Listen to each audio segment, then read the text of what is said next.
Good afternoon, everyone. So let us start this class on my reminiscences, and uh, I would share the screen with you and the text.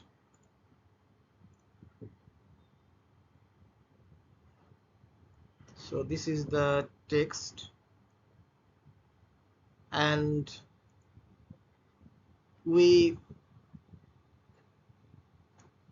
were reading about uh, this person called Ishor,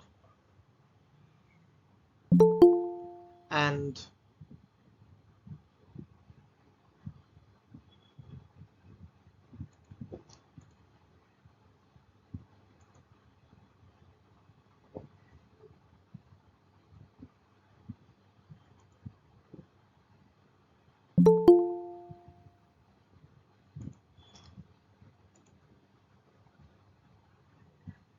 so let us go back to the text, and here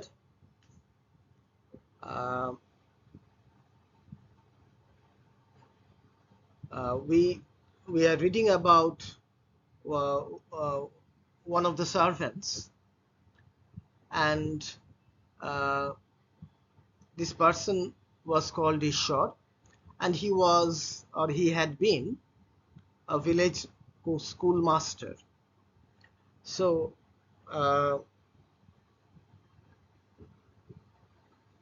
Tagore describes how he used to walk.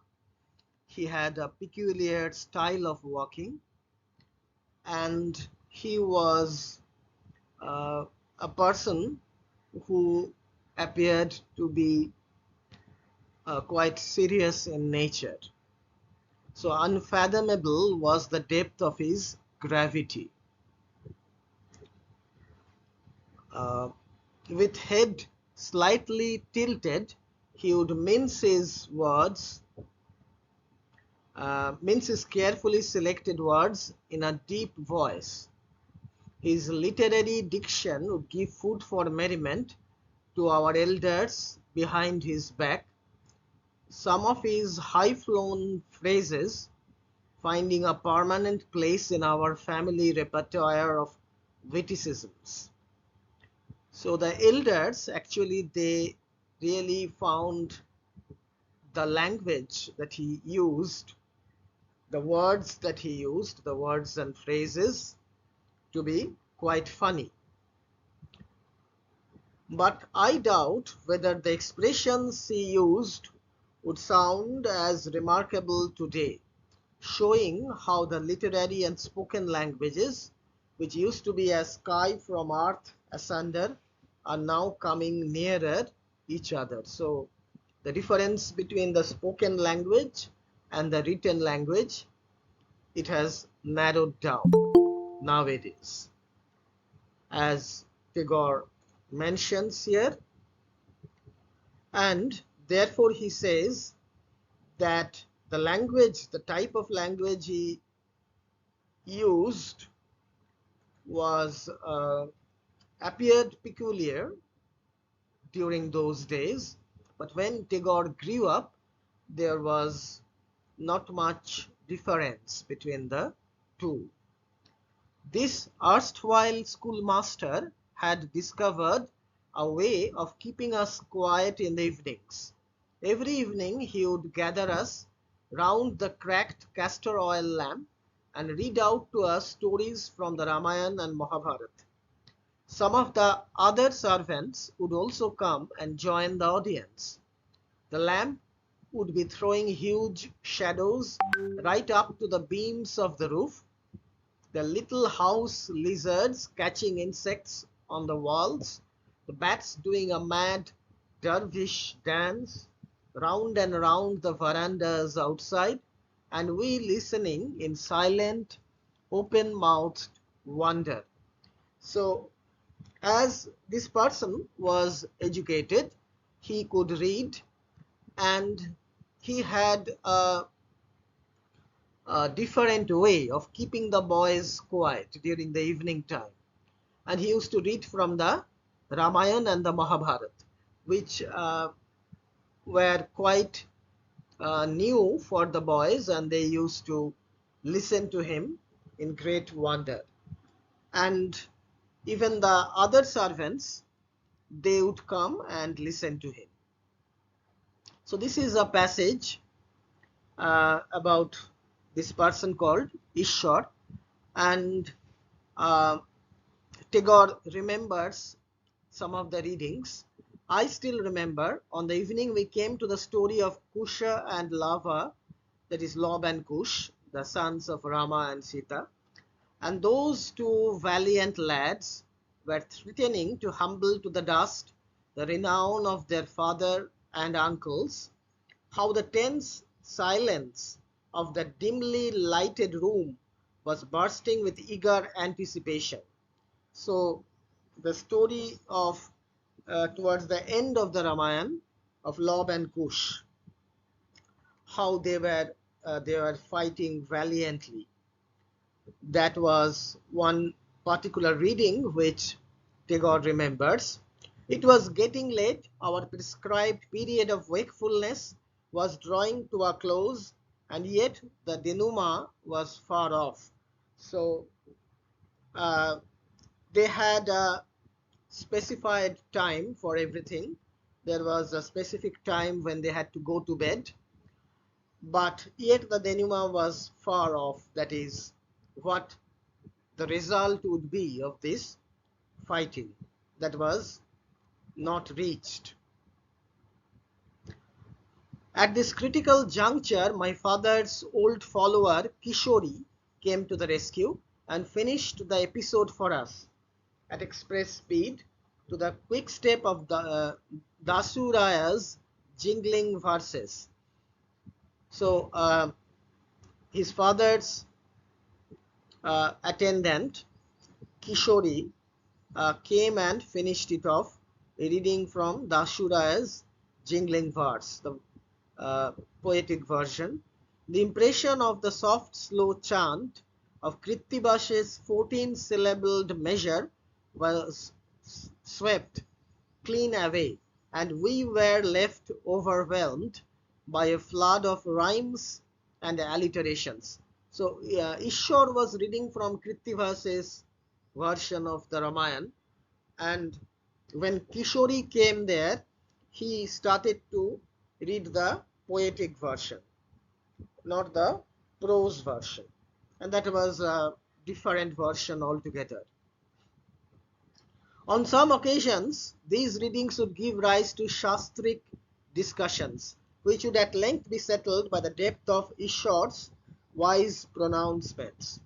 Though, as one of the children's servants, his rank in our domestic society was below that of many, yet, as with old grandfather Bhishma in the Mahabharata, his supremacy would assert itself from his seat below his juniors.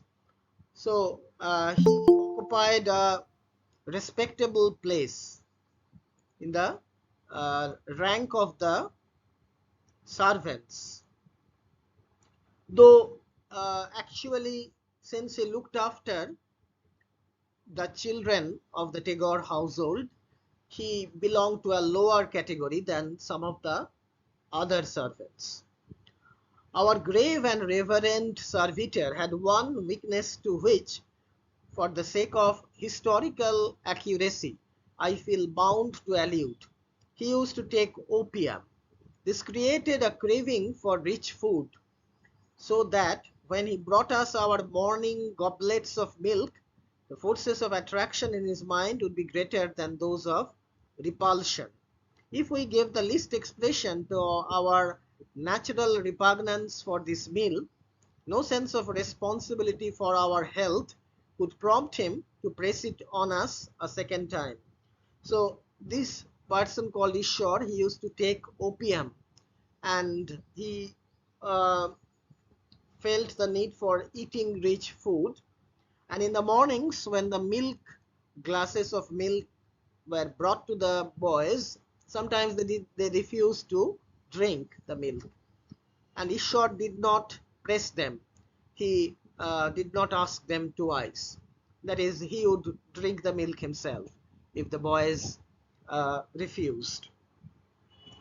Ishwar also held a somewhat narrow views as to our capacity for solid nourishment. We would sit down to our evening repast, and a quantity of luchis, heaped on a thick round wooden tray, would be placed before us. He would begin by gingerly dropping a few on each platter from a sufficient height to safeguard himself from contamination, like unwilling favours wrested from the gods by dint of importunity. Did they descend, so dexterously inhospitable was he. So the luchis that the boys ate in the evening for their dinner. Now, this person is sure would give them the luchis in a very gingerly way. He would take them one by one as if to avoid contamination and drop them onto their plates. Next would come the inquiry whether he should give us any more. I knew the reply which would be most gratifying, and could not bring myself to deprive him by asking for another help. So he would, after giving them one or two, he would ask them whether they needed more. And Tagore here, ironically, he humorously remarks that I knew that if I say no, then he would be happy. So obviously he did not ask for more. Then again, Ishwar was entrusted with a daily allowance of money for procuring our afternoon light refreshment. He would ask us every morning what we should like to have. We knew that to mention the cheapest would be accounted best, so sometimes we ordered a light refection of puffed rice, and at others an indigestible one of boiled gram or roasted groundnuts. It was evident that Ishwar was not as painstakingly punctilious in regard to our diet as with the shastric proprieties. So again, the afternoon light refreshment. So Ishwar was given money for buying the light refreshment for the boys, and he would ask them every morning what they would like to have, and the boys knew that the cheapest food would be suitable. So they asked for puffed rice, which is chire, and sometimes boiled gram, that is chola, and roasted groundnuts, badam, like that. So all these food items, they cost very, they were inexpensive, and obviously you can understand that the rest of the money that he got, he used to spend on himself, or he just hoarded the money.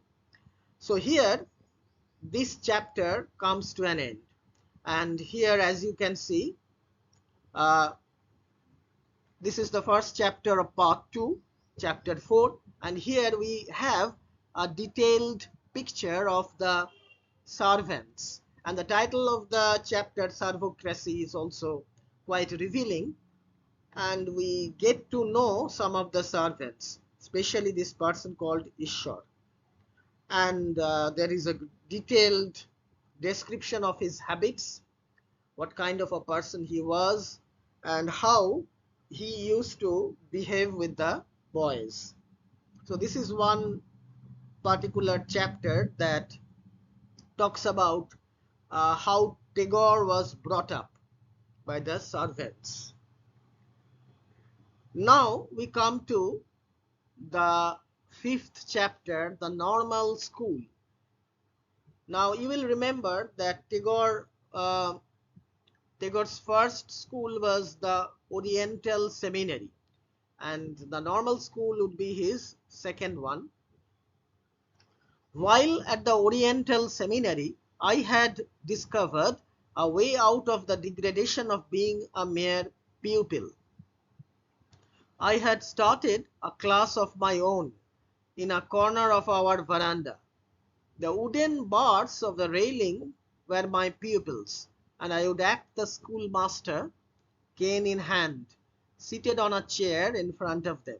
So he decided to become the schoolmaster himself, and since he did not have any human pupils, he decided that the wooden bars of the railings in the veranda, those would be his pupils. And he had this cane in hand like the schoolmaster and sat on a chair. I had decided which were the good boys and which the bad. Nay, further, I could distinguish clearly the quiet from the naughty, the clever from the stupid. So here the young Tagore used to play the schoolmaster, and like in a normal, in a school, in a class, there are different types of students. Here also you will find Tagore was he had differentiated between the good boy and the bad boy, that is the good railing and the good wooden bar and the bad wooden bar, the quiet and the naughty. Sorry, the clever from the stupid. The bad rails had suffered so much from my constant caning that they must have longed to give up the ghost had they been alive.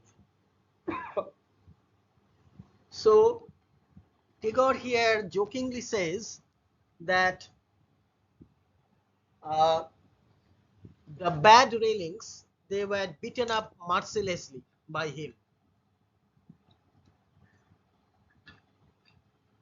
And if they had been real human beings, they would have died long ago. And the more scarred they got with my strokes, the worse they angered me, till I knew not how to punish them enough. So this is the way he used to play the schoolmaster. None remain to bear witness today how tremendously I tyrannized over that poor dumb class of mine. My wooden pupils have since been replaced by cast iron railings, nor have any of the new generation taken up their education in the same way. They could never have made the same impression. So as you can see, Tagore tried to act like the schoolmaster, and he used to punish these wooden railings, some of them, and later on they were replaced by the cast iron railings. But none of the next generation boys acted the schoolmaster. I have since realized how much easier it is to acquire the manner than the matter. Without an effort had I assimilated all the impatience, the short temper, the partiality, and the injustice displayed by my teachers, to the exclusion of the rest of their teaching. Now Tagore here is saying that uh, he had somehow managed to acquire the manner in which his own teachers taught taught him and his classmates at school, and uh, how they were sometimes impatient, they became angry, or they displayed some kind of partiality for a particular pupil, and the injustice that was shown to them. All these things were uh, in a way taken up, or Tagore, when he acted as the schoolmaster, he picked up all these mannerisms or things, the ways in which his own teachers had acted. My only consolation is that I had not the power of venting these barbarities on any sentient creature. So all his punishments were meted out to the wooden railings, not to any human being. Nevertheless, the difference between my wooden pupils and those of the seminary did not prevent my psychology from being identical with that of its schoolmasters.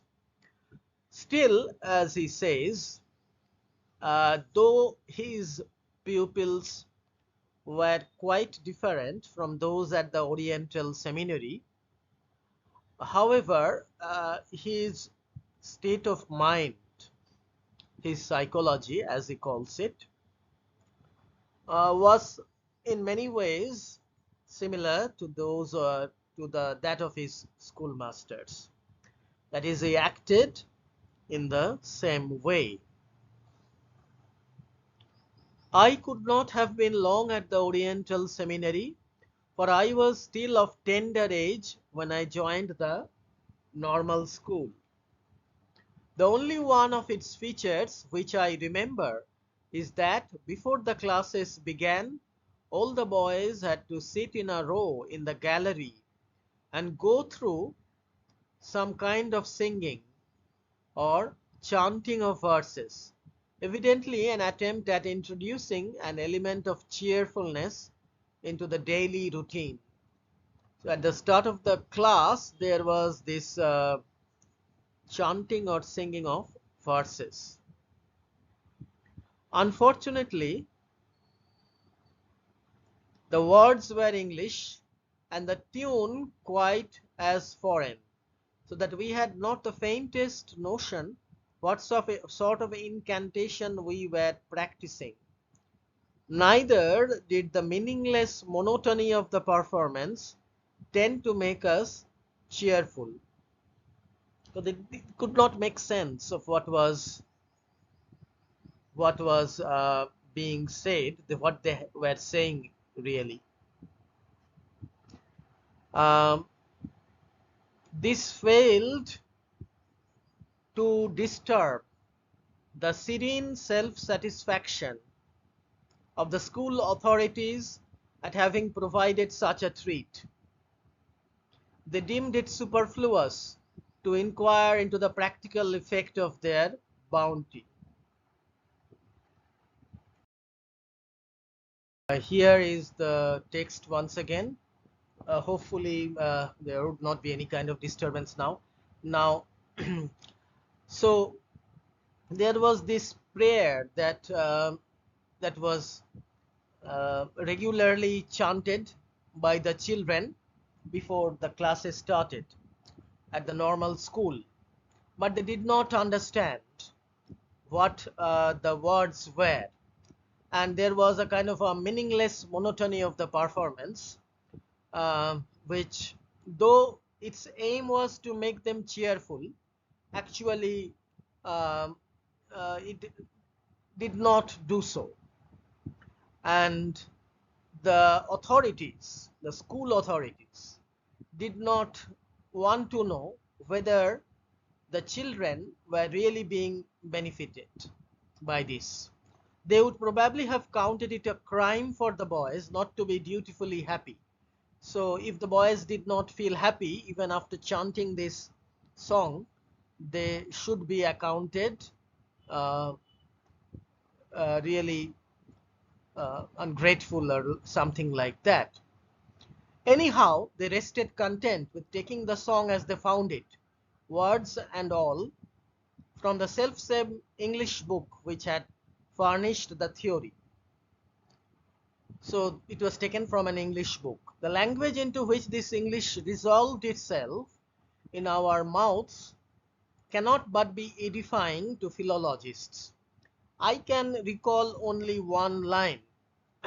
So Tagore here uh, remembers one line, and he says that this was the line, Koloki Puloki single melaling melaling melaling. So actually he was very young at the time, and obviously this is not right uh, the right words, and these words, the words must have been quite different.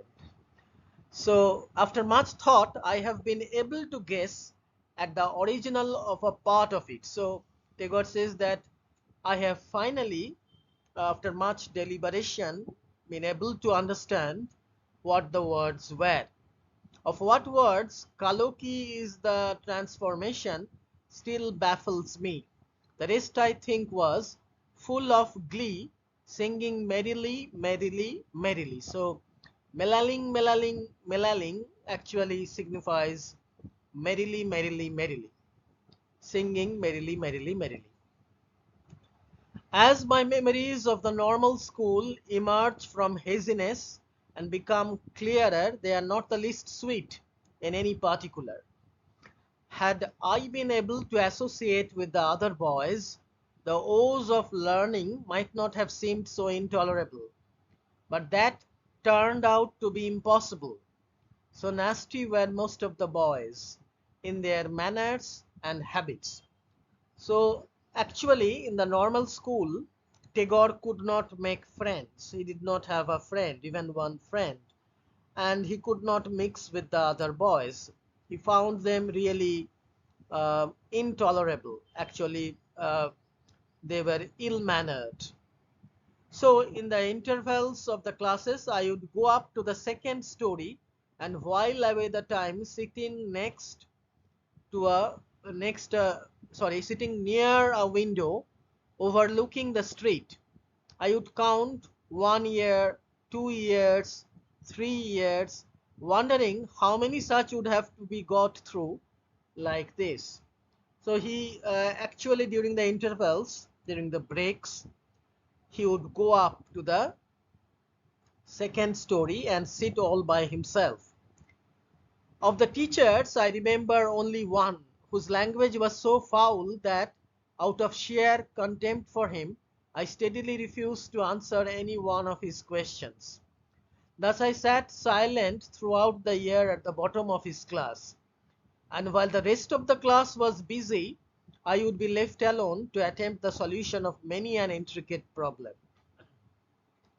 So one teacher was uh, actually Tagore remembers him, but he did not like him at all, and he used to sit in his class without listening or trying to answer the questions. One of these I remember, on which I used to cogitate profoundly, was how to defeat an enemy without having arms.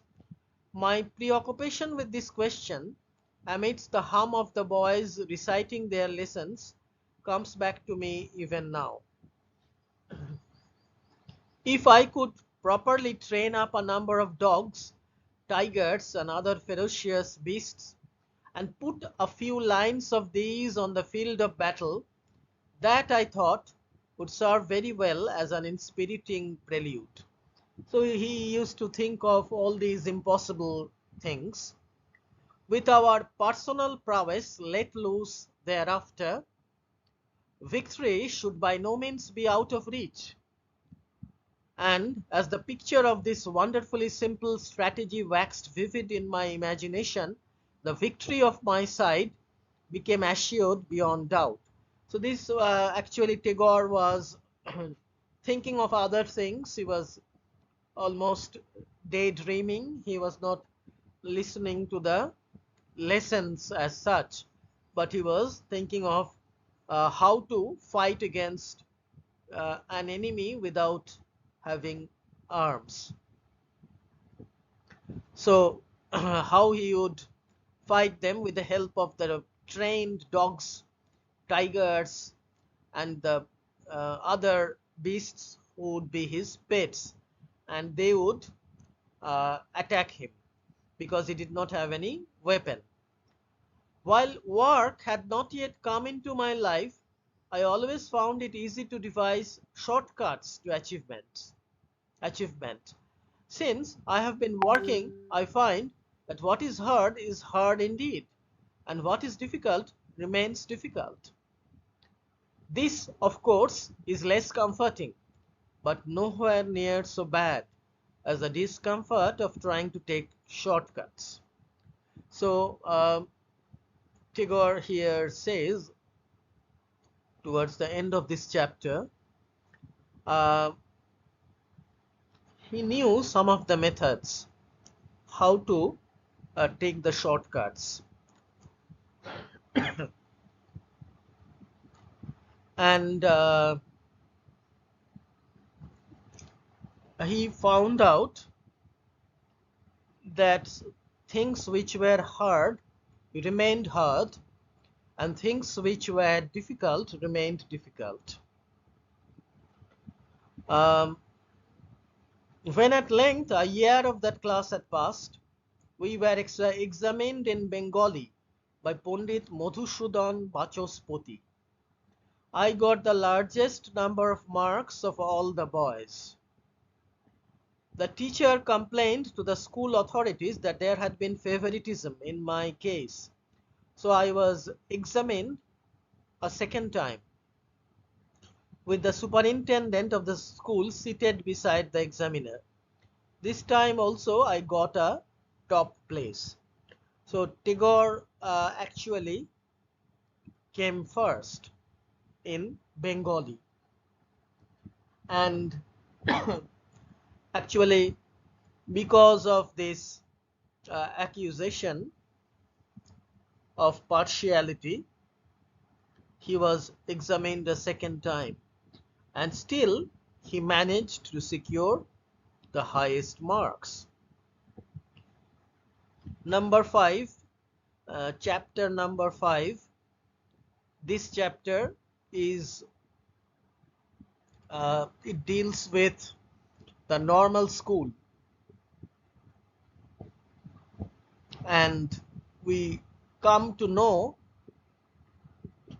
about the second school where Tagore attended, and sorry, the teachers, and how he did not like the school and the classes, and how he could not make friends there. Now we come to the 6th chapter, and it is titled Versification. I could not have been more than 8 years old at the time. Jyoti, a son of a niece of my father's, was considerably older than I. He had just gained an entrance into English literature and would recite Hamlet's soliloquy with great gusto. So this boy, Jyoti, he was a son of a niece of his father's, and he was studying English literature, and he used to recite the soliloquies of Hamlet. Why he should have taken it into his head to get a child, as I was, to write poetry, I cannot tell. Now this person asked Rabindranath to start writing poetry. One afternoon he sent for me to his room and asked me to try and make up a verse, after which he explained to me the construction of the poiad meter of 14 syllables. So this was the start of Tagore's poetry writing. I had up to then only seen poems in printed books, no mistakes penned through, no sign to the eye of doubt or trouble or any human weakness. I could not have dared even to imagine that any effort of mine could produce such poetry. So the poems that Tagore had come across in the books, it appeared to him that the poets who had composed those poems, they had done so without committing any errors, because no lines or words were penned through, and there was no sign that the poet had been in doubt or he had faced trouble while composing these poems. One day a thief had been caught in our house. Overpowered by curiosity, yet in fear and trembling, I ventured to the spot to take a peep at him.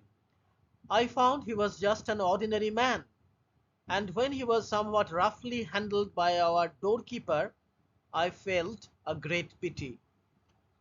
I had a similar experience with poetry. So this incident of the thief, how he had been caught, and Tagore had thought, because he was a small boy, that a thief would be someone very fearful and different from a normal human being. But when he dared to take a peep of this person, he found that uh, he was a kind of normal human being. And his experience with poetry was the same. When, after stringing together a few words at my own sweet will, I found them turned into a poor verse, I felt I had no illusions left about the glories of poetizing. So when poor poetry is mishandled, even now I feel as unhappy as I did about the thief. Many a time have I been moved to pity, and yet been unable to restrain impatient hands itching for the assault. Thieves have scarcely suffered so much, and from so many. So here he is saying that uh, ultimately he composed a few lines, and he understood that writing poetry was not that difficult, for him at least. And later on, when he grew up and he found that people were mishandling poetry, he felt very much unhappy, like that time when he had felt unhappy with the manhandling of that thief. And he says humorously here in this line that the way poetry has been mishandled by so many different poets, uh, the thieves have not suffered so much. The first feeling of awe once overcome, there was no holding me back. I managed to get hold of a blue paper manuscript book by the favor of one of the officers of our estate. With my own hands, I ruled it with pencil lines at not very regular intervals, and thereon I began to write verses in a large childish scrawl. So this is how he started to write poems, and that was in a blue paper manuscript book. Like a young deer which butts here, there, and everywhere with its newly sprouting horns, I made myself a nuisance with my budding poetry. More so, my elder brother, whose pride in my performance impelled him to hunt about the house for an audience.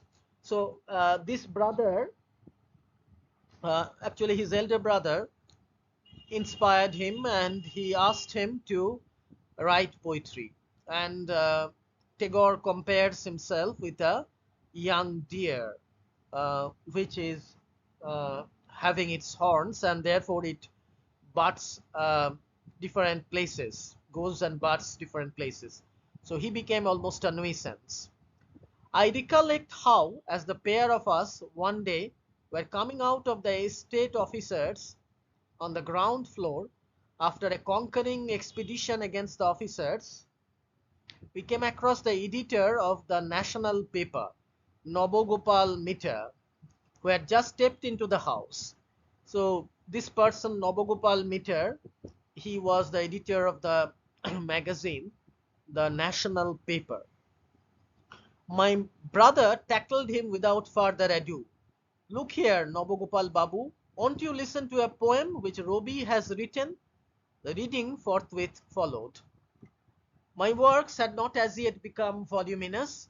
The poet could carry all his effusions about in his pockets.